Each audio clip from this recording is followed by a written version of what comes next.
सत्यदेवाय धीमहि तन्नः सर्वः प्रचोदयात्। ॐ शान्ति शान्ति शान्तिः। ॐ सहना भवतु सहनौ भुनक्तु सह वीर्यङ्करवावहै तेजस्विनावधीतमस्तु मा विद्विषावहै। ॐ शान्ति शान्ति शान्तिः।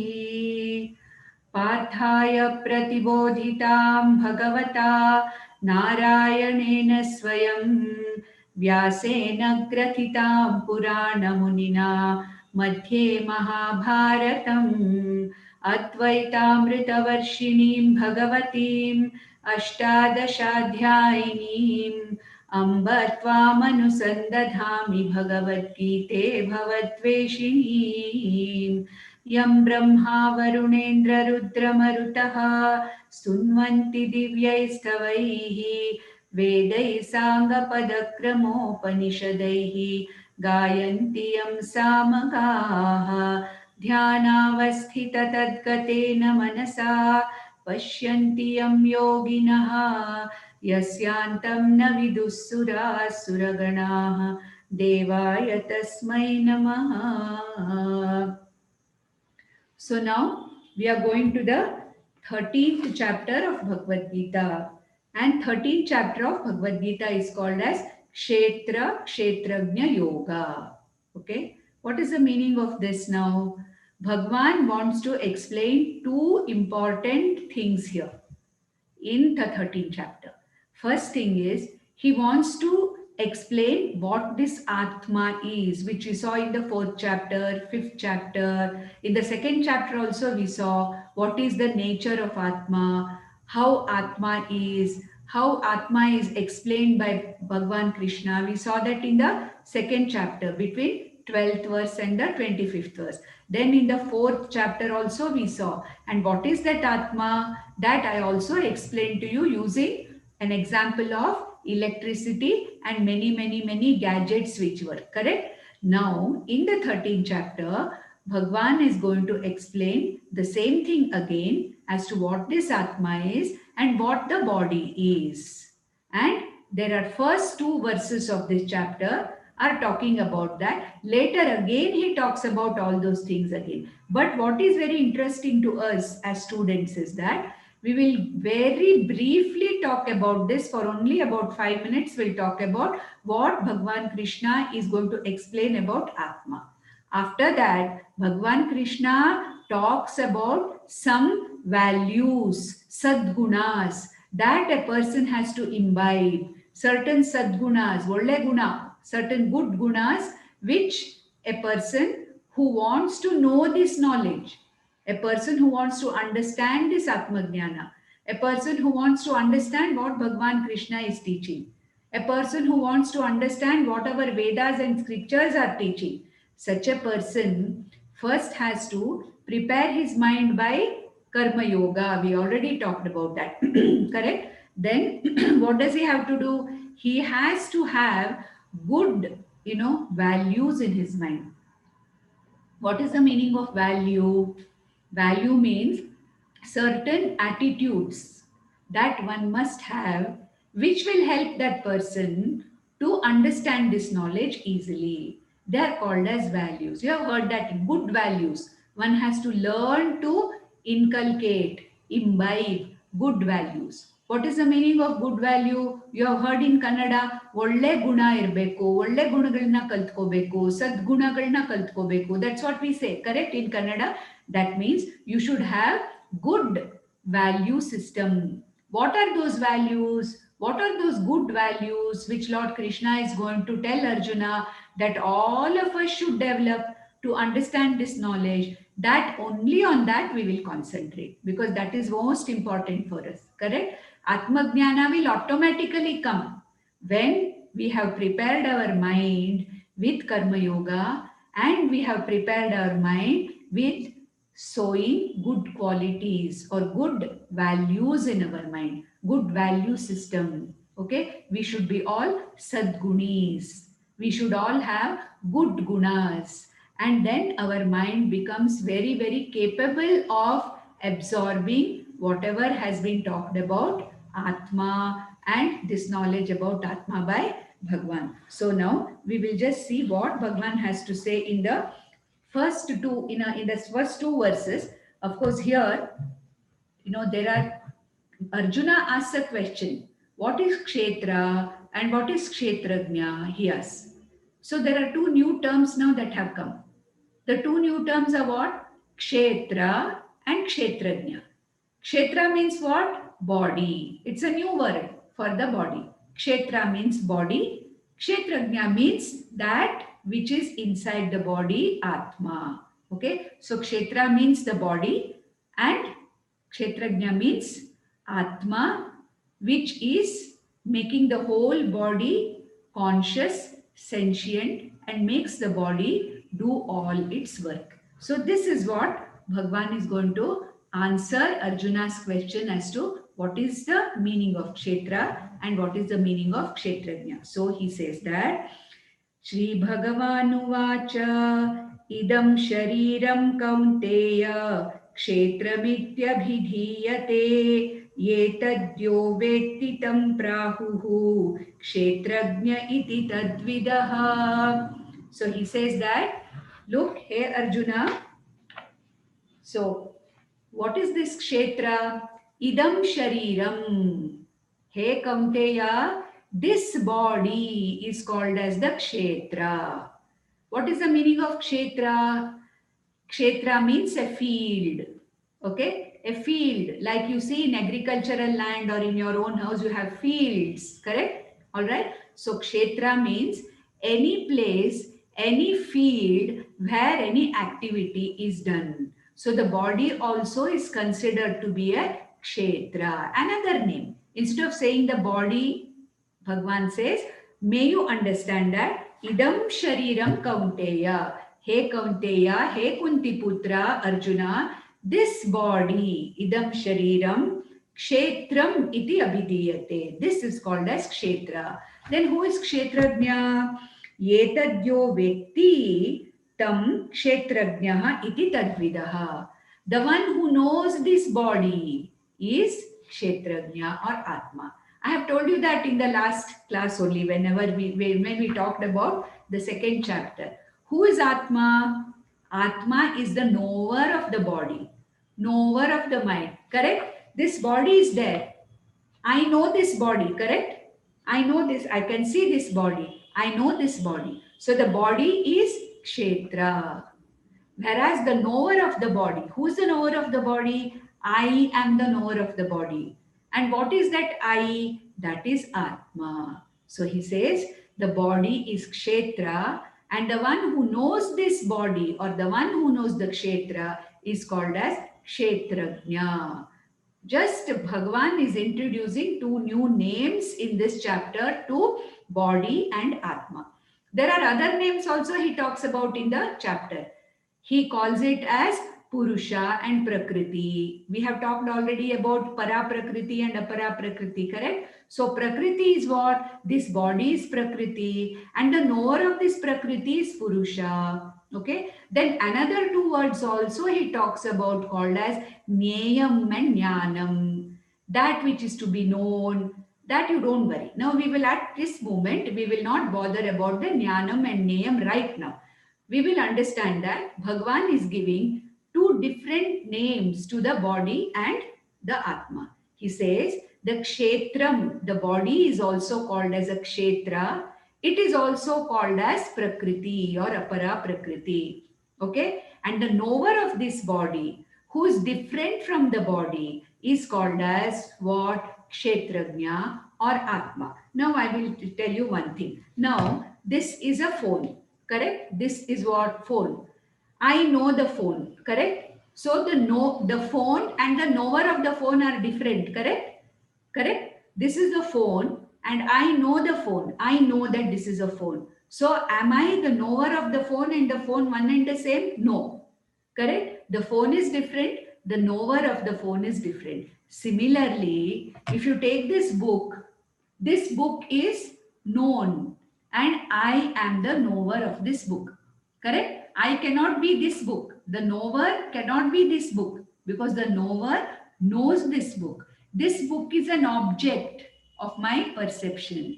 And the knower is who? The subject, the one who is perceiving. Therefore, what he says is, this body is called as Kshetra, Arjuna, and the knower of this body is kṣhetra-jña or Atma. The knower of the body is not the body. The knower of the body is different from the body.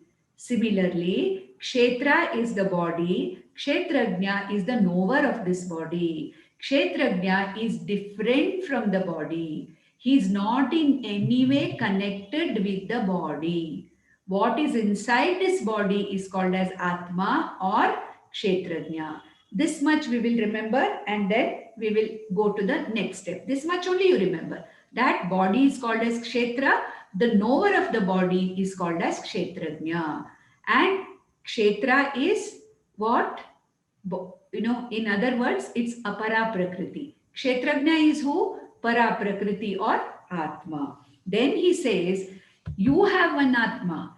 Do you have one Atma? He one Atma? She one? No.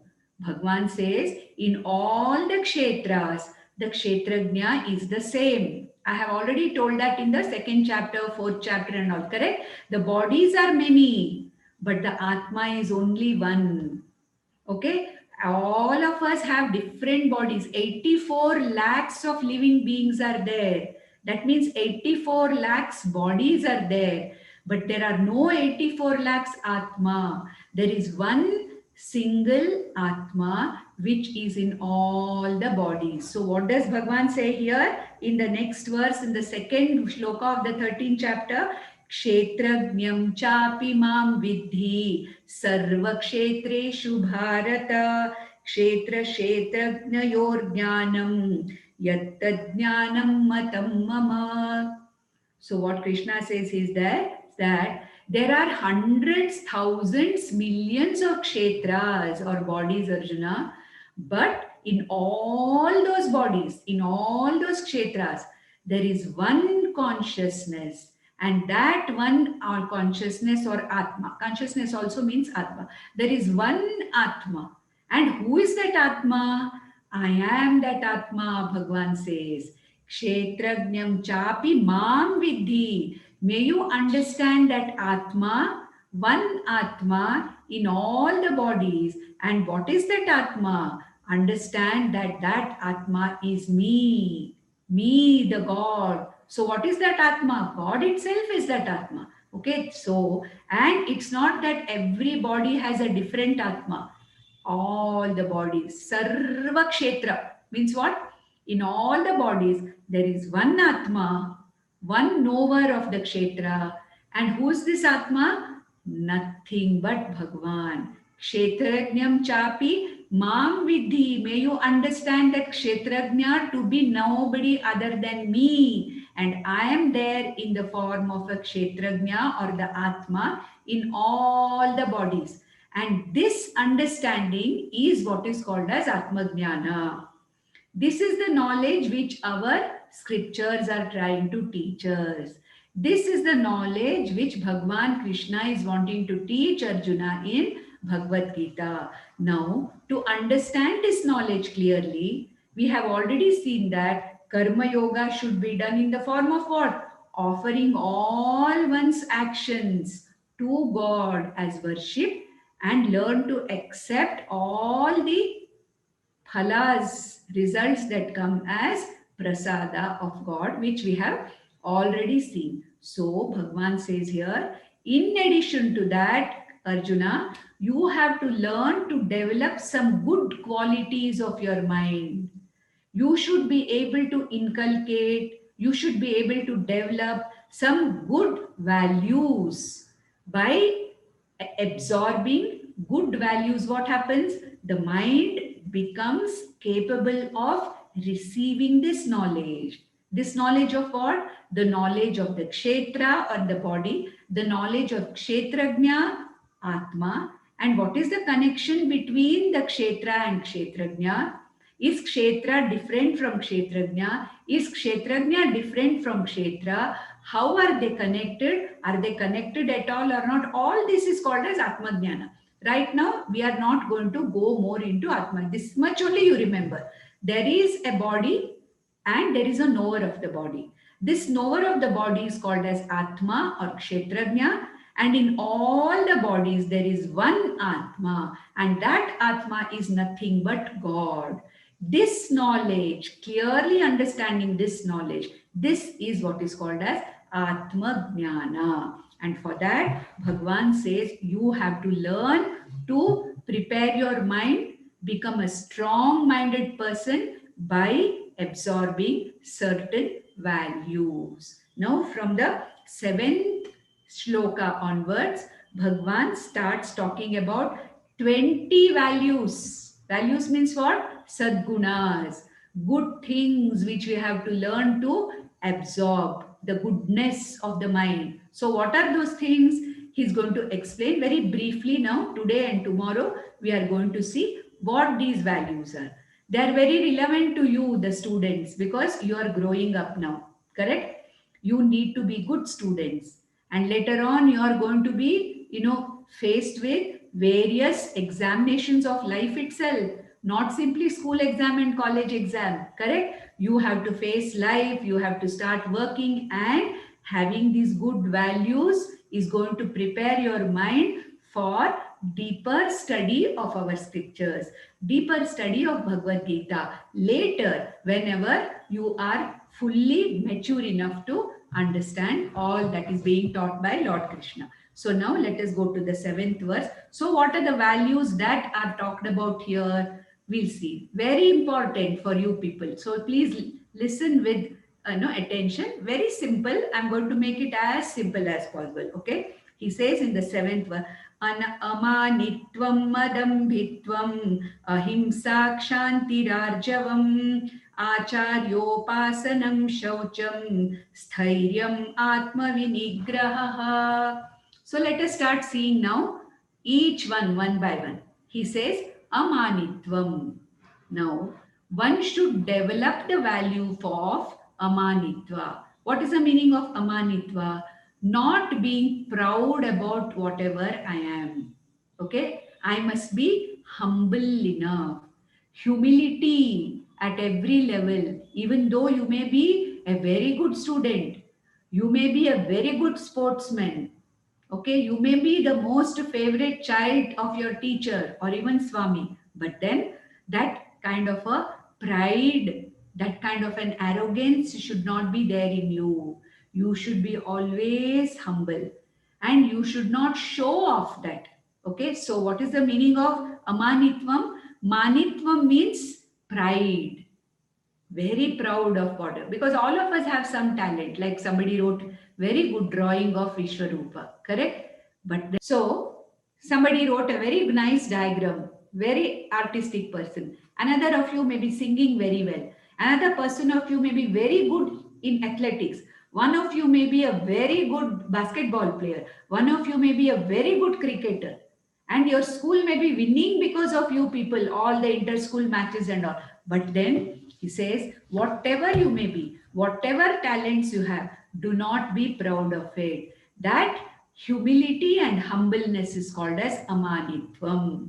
Okay? Nobody should know that you are a very well-known person or a famous person. Okay? Humbleness. Humility. Always develop that humility. Why? Because whatever talent you have, is given by Bhagavan, isn't it? It's not my own. Now, all of us cannot draw like Jenkar. All of us cannot run like Bhuvan Gowda. Correct? All of us can't be cricket players like, one of you here. So now, what does it mean? All the talents that we have, all the capabilities we have are given by God. Therefore, let me be humble. Amānitvam is humility. Adambhitvam. That means what? You don't show off. Okay? Being humble, number one. And you don't show off. Many times what happens? When we achieve something, we want to show off. We want to, tell everybody, oh, see this, see what I have done, see what I have done. Okay? So that is expressing yourself by words and by our body language. You know how some people, very proud people, how they walk? Have you seen how some very proud people walk like this? Correct? You know, in any, many times you will see such people in, if you are sitting in a music program, or if you are sitting in some place where there'll be people who will come last minute, and then they'll walk like this and go right in front of the entire auditorium. Everybody has to see them. Okay, that is called as dambhitvam. So one should not be showing off. That showing off tendency should go. If you have something nice, good, some good talent, you should be happy that God has given you that, grateful to God. But then ultimately, no show off, no pride in your, strengths, whatever good things you have, good things you are able to do, no pride in that, no arrogance in that, no showing off, adambhitvam. Ahimsa. Ahimsa means what? Not hurting anybody.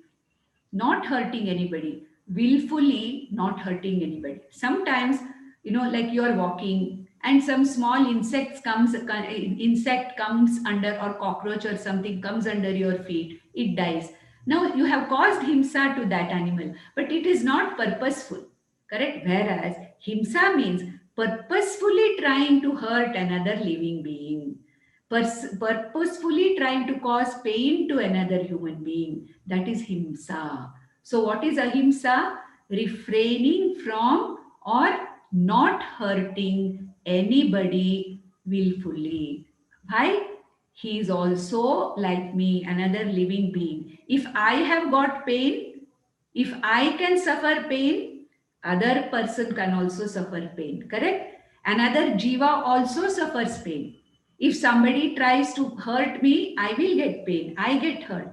I don't want to get hurt by others. Correct? Do we, any one of us, want to get hurt or suffer? No. None of us want to get hurt. Then we should not hurt others also. Correct? If I don't want to be hurt, I should not hurt others also. Correct? And most important thing of ahimsa starts where? Being a vegetarian. I'll tell you that. Being a vegetarian is the first step to ahimsa. Okay? Because if you are going to kill animals and eat them for your pleasure, that's the biggest himsa that one is doing. All right? Therefore, that is so being a vegetarian is the first step towards ahimsa, and not hurting anybody willfully. Sometimes, people want to hurt others just for fun. Have you seen that? So, no, we should not do that. We should not hurt anybody willfully. Therefore, how will we like if somebody purposefully comes and makes fun of us, hurts us physically, hits us, injures us? Or imagine if somebody comes and says, I will cut you, kill you and eat because I feel like eating you. How will you feel? Would you like to be killed and eaten by somebody? You don't like. No animal also wants to be killed and eaten. Okay, so that is the thing. So ahimsa. Then kshanti. What is the meaning of kshanti? It is not shanti, it is kshanti. Kshanti means forbearance or titiksha. That means willing to go through difficult situations also with a lot of, not grumbling, not too much of grumbling. Okay, ayo, this summer is so bad. It is so hot, so hot. When will the winter come? Grumbling, grumbling, grumbling all the time. When the winter comes, ayo, so cold, so cold, so cold. When will March come, April come? When it rains, then we'll complain. So much of rain, I can't go out anywhere. I can't do anything. So in opposite situations also, to have that sahishnuta, the capability of actually, bearing, forbearance, not complaining. Because in life, we will have good things also, bad things also. Good situations also, bad situations also. So to be accepting everything without grumbling, this is called a kshanti. Then arjavam. What is arjavam? Arjavam means what? Normally, what do? We think of something, we say something, and we do something else only totally different. Correct? Alva? Most of the time people do that. What I think, what I speak and what I do, no connection. Okay, but here Arjava means what? Whatever I think, I should speak that, speaking the truth. And whatever I speak, I should do that in my action. Okay, like say, oh, I'll do it for you tomorrow. By tomorrow itself, your work will be done. I will say that, but then I don't do anything. Okay, next day that friend comes and asks, hey, you had told me that you will do this for me. And oh yeah, simply you won't even remember that you have told him that. Okay, simply at that moment something. So there is no connection between what you think, what you speak, and what you do. Correct? It should not be like that. Bhagavan Krishna says there should be a connection between what you think, what you speak, and what you do. You should speak what you think. You should do what you say. Correct? That is why Dasharatha, in Rama's father, to keep up the word, he had promised Kaikeyi that he would give her 2 boons. And when she asked for the boons, he could not say no. See, nobody was there when he gave the boons to Kaikeyi. He could have easily said, no, I didn't give you boons at all.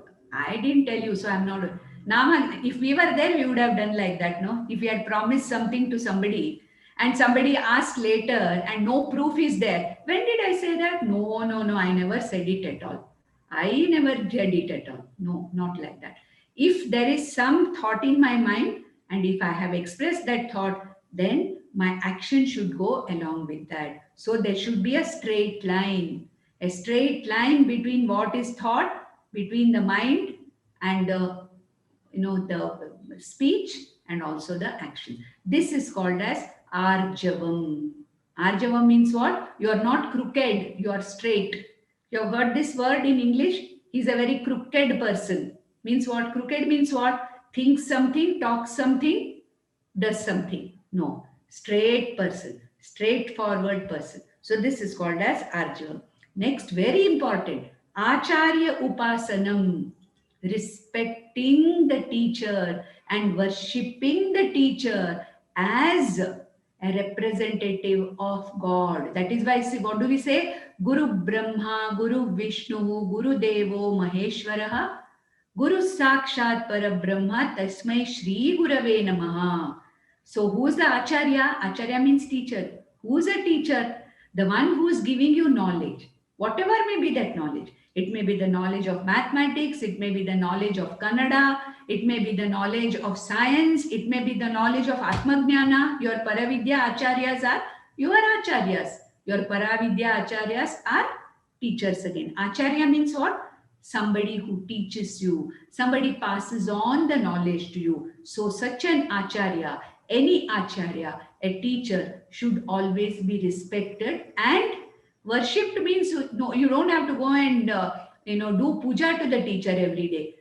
Standing up when the teacher comes, doing namaskara to the teacher. You meet the teacher somewhere, at least fold your hands and say, Namaste sir, Namaste madam. That is enough. Okay, so what is the meaning of that? Acharyopasanam, showing your respect to your teacher who has given you vidya.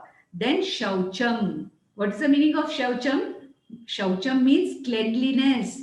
Outside cleanliness and inside also cleanliness. Inside the body and outside. What is outside cleanliness? Your house should be as clean as possible. The size of the house does not matter. The size of your room does not matter. But how clean you have kept the room is what matters. Things thrown here and there. Clothes are not folded. Bed is not made. You get up at 6 o'clock and evening 6 o'clock also your bed will be like that only. Blanket is not folded. You have not put the bedspread properly. All your clothes are hanging here and there. Chappals are also thrown here and there. Bag and books are thrown along with the chappals somewhere. This kind of a thing is not the, shaucham, outside. Your dwelling place, wherever you are, your dwelling place should be clean and neat and less cluttered. Cluttered means what? Unnecessary things should not be accumulated. Only what you need should be there. The more the space around you, the more you feel happy and able to understand. That is why in your institution you have big classrooms. You have seen that, no? Your hostels and all are so airy, lighted well, enough space, correct? So discipline in keeping your place around you clean. And at the same time, there should be cleanliness inside also. In the sense, I should have a bath every day. What is the use of keeping the room clean? And if you're not going to brush your teeth or have your bath, get up. If class is at 7:30, you get up at 7:20 and just wear your uniform and just run. No washing face, no washing, no bath, nothing. No, that should not happen. You must start the day with a nice bath, so that, and wear clean clothes. They need not be costly clothes, clean clothes, washed clothes, not dirty clothes. And also inside you also, in the sense, you should not be harboring all kinds of, negative thoughts in your mind. Like what kind of thoughts? Raga, dvesha, all these we have seen already. We have seen all those things in the second chapter, third chapter and all. So let your mind be free, clean from hating others or too much of desire for something, restlessness. That is what is called as shaucham. Next is sthairyam. Sthairyam means what? Determination in doing whatever you are doing properly. Now you are students, you are learning. This Atma-vidya or Bhagavad Gita is only a part of your learning. But there is so much more that you have to learn, correct? Whatever your teachers are teaching you, whatever you are learning, that has to be learned with commitment. I will learn this properly. I will understand this properly. I will put whatever effort is necessary to follow this properly. This is what is called as sthairyam or commitment in learning. Then ātma-vinigrahaḥ. Ātma-vinigrahaḥ means what? Self-discipline. Self-discipline. It starts from your body. Atma means here body, mind, everything. What is that? In various, this one, what we saw in the 6th chapter also, we saw disciplines in the form of I will not overeat, I will not oversleep, I will not be very lazy. Okay, I will has to be done. So disciplining the body, the mind and sense complexes. This is what is called as Ātma-vinigrahaḥ. Why are all these values important? The values are important because they give your mind, that kind of a very, very nice feeling. Your mind is free from negative things, negative thoughts, negative influences, and you will be able to absorb, understand Atma-jñānaṁ that is given by Lord Krishna to Arjuna. Because from 13th chapter onwards, Bhagavan is going to stress more on this Atma-jñānaṁ. He's going to give more details on Atma-jñānaṁ. Therefore, he is telling Arjuna that, look, you have prepared your mind with Karma Yoga. I have also told you about how to worship me.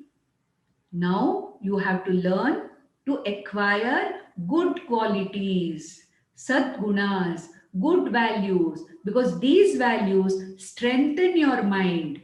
They strengthen your intellect to absorb whatever is taught. Not only Bhagavad Gita, mind you, if you have prepared your mind like this, even your regular school subjects also will become very, very easy for you to understand.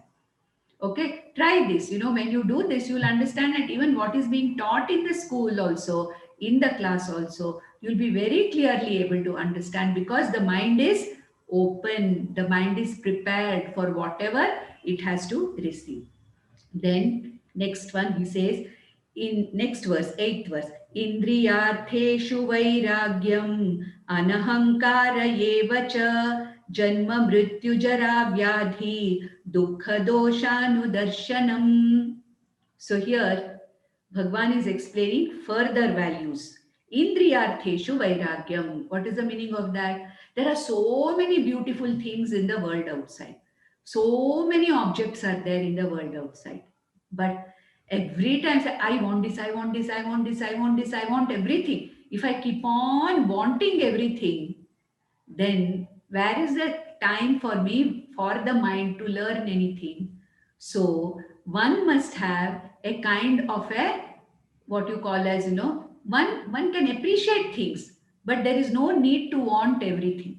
Whenever you see something nice, oh, it is very nice, good, I want it, I should have it. It is not necessary to have everything, correct? So there should be some kind of a detachment from desiring or wanting things just because they are nice or that. You see a good motorbike, okay, somebody is riding around one wheelie he's doing and all that, and when you see that you get, yo, I think another 2 3 years I'm going to have this bike, I want it. And for the next few days or for next few months, whatever you're doing, that bike only is in your mind. It happens. I'm sure all of you have experienced this, no? Isn't it, Manish? Manish, ನೀನು experience ಮಾಡಿಲ್ವಾ? Have you not seen that? You see something nice and you want to have it. You have that idea. So days together, your mind will not concentrate on other things. No, yo, that thing is so nice. I must have it. Yo, that fellow, see, my neighbor has bought such a nice bike. I don't know when I will finish my this start working, and then first thing I'm going to buy is a bike like this, a sports bike like this. So nothing wrong in desiring, but what happens is the more and more and more we start going after these things and desiring more and more things, then our mind becomes very disturbed. It is not available for learning. So what he says is indriyartheshu vairagyam, especially for a person who wants to understand this atma-vinigrahaḥ, the scriptural knowledge. One has to be very, very careful about not all the time, focusing on wanting something from outside. I want this also, I want that also. Somebody is wearing some nice dress, oh, yo, I want that. Somebody has gone somewhere for a holiday, oh, yo, I also want to go there. Somebody else has something at home, oh, I also want to have it. Now, this kind of we must try to avoid this and see, is it needed for me? Is it necessary for me? My neighbor may be having it, but do I need it? I don't need it. So every time the desire comes for things which are not there with you, think over it and see, well, do I really need it now? I'm quite okay without that. Correct? Why should I go after that? It is not necessary. So indriyartheshu vairagya means to some extent a little bit of disinterest in the objects of the world, so that my mind is not occupied all the time by the world outside, and it is open to receive this atma-jnanam. Then anahankara means what? That, arrogance and all that I'm saying, I should, it should come down. I did this, I did that, I went there, I did that. I'm the favorite of of all the teachers. This teacher called me and told me this. I did that. All this, all the time, trying to talk about I myself. This is called as arrogance, or ahankara means what? Arrogance. So I have to learn to, and this, manitvam, amānitvam and anahankara, they are very closely related. So you don't try to keep on displaying your I all the time. Some people have that tendency. You have heard, hey, I did this, I did that. ನಿಜವಾಗ್ಲೂ ಮಾಡಿರ್ತಾರೋ ಇಲ್ವೋ ಗೊತ್ತಿಲ್ಲ. You don't know whether they have really done it or not. But then they will show up. Hey, I did this, I went there, I did that. So all this, all the time, that I, and that arrogance about oneself, it is called as ahankara. Here, the value is to be anahankara. That means what? I'm not arrogant about whatever I have done. Then janma-mṛityu-jarā-vyādhi duḥkha-doṣhānudarśhanam. What it means is that, understand that this world has both happy and unhappy things in that. World of objects is not only happiness. It has got many other unhappy things also. So let me learn to see that every object that I desire for, okay, has its negative side also. Correct? It is like, my neighbor, my neighbor has a small puppy. I also want to have a pet. So I also want. So this boy troubled his parents. Nangu one nai maribeku, nangu one nai maribeku. I want one nai mari. That means what? I want a pup, a puppy. And they know that this while, no, I will take care. I will look after it. I will do everything. Now you bring the puppy. You have to take care of it. No, you can't leave it like that. How many days will you take care of it? You can't. Then your mother, poor mother, has to take care of that puppy. She brought it for you, but she'll have to take care of that. So what happens is that you like something and you bring it, you have it, but it brings with it its own problem. Therefore, understand that for everything you possess, for everything you desire, there is something negative also. Therefore, whatever comes, let it come. Whatever Bhagavan wants to give us, let it come. But let me not go after things in the world in the form of I want, I want, I want, because there are a lot of negative things associated with everything I acquire. See that dosha. What Bhagavan is saying is, understand that the more you have, the more problems also you will have. With the motorbike, so many problems will also come. Okay, with the puppy at home, so many other problems will also come.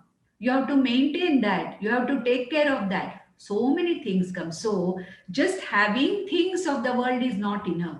Just see that with that, what other negative things come with that. And if you feel that the negative things are more than what positive it can give, it is not worth having. Correct? It's not worth having. Correct? Supposing I tell you, supposing Sankalp, I'll tell you that I will give you an elephant as a gift for your birthday. I'll give you an elephant for birthday. Will you accept it? You will not accept it, correct? Will you accept?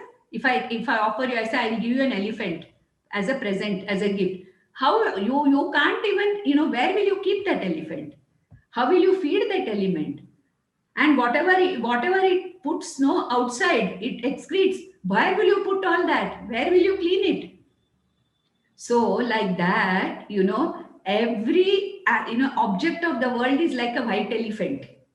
Okay, the more you go after something, you will find that it brings its equal amount of dukkha also with that. So understand, when you desire for something, when you are going after something, understand that that thing can bring a lot of other problems also with it.